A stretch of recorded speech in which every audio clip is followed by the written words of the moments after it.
Akiweka hivi anasimamisha tairi. Na huko anasimamisha tairi. Hiki kwa sababu ya kitu kinachofanyagia miguu hicho nakikunja. Hiki unakikunja kwa sababu ya ukikawia hapo. Mimi ni Nuru Mohamed. Na mtoto wangu Zainabu Ramadhani. Matatizo yamemwanza wakati ana umri miaka 3. Mara inavimba miguu, mara inafanyaje inapungua.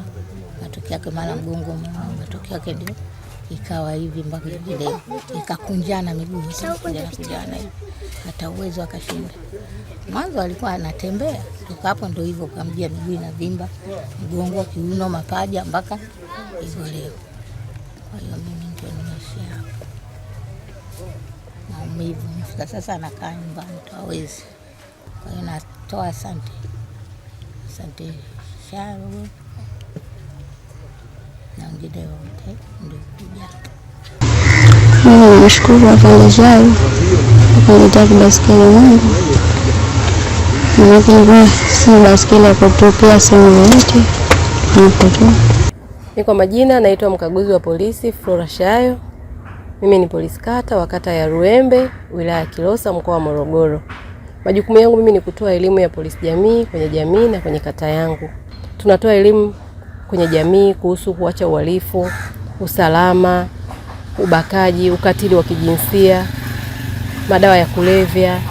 Na jamii inapokea elimu hiyo, na wakati mwingine tunafurahi kwa sababu jamii imepokea na wanakuwa sehemu ya kutoa taarifa za uhalifu, wanakuwa sehemu ya umoja kati ya polisi na jamii. Mimi binafsi nashukuru sana katika dhana hii ya polisi jamii, na maazimisho haya tunayazimisha tukiwa na matokeo makubwa kabisa tuliyoyapata kwenye polisi jamii. Jamii inaamini kwamba tuko pamoja nao, kwa hiyo ni kuna namna ambavyo tunatakiwa tuiguse jamii. Kuigusa jamii ni kuigusa kwa mambo mbalimbali, michezo, tunafanya mabonanza, kuigusa jamii katika kuwasaidia watu wenye shida mbalimbali kwa kuwaeleza wadau, kuwafikia wadau, na baadaye kufanikisha jambo ambalo mtu unatamani kulifanya ili jamii ione hii ni alama. Ndio maana mimi nimeamua kwenye kata yangu kupambana kuongea na wadau mbalimbali kuweza kumsaidia mlemavu wa miguu, tunasema ana mahitaji maalum, anaitwa Zai. Ndio leo unaona tumepata hicho kiti mwendo, wheelchair. Baada ya kusikia kwamba kuna mlemavu yuko sehemu fulani na ni kwenye kata yako, basi nilienda nyumbani kwao. Nimefika nyumbani kwao, nimemuona, nimeongea naye. Nilipomuuliza unatamani nini? Akasema natamani ningepata baskeli, niache kusota kwa miguu, ningepata kibaskeli kile kiti na mimi niweze kutoka kwenda sehemu ya mbali kwa sababu nikisota hivi mbali naumia magoti. Nikalichukua, nikalibeba, nikafikiria kuna maazimisho ya miaka 20 ya polisi jamii, tunahitajika kuigusa jamii.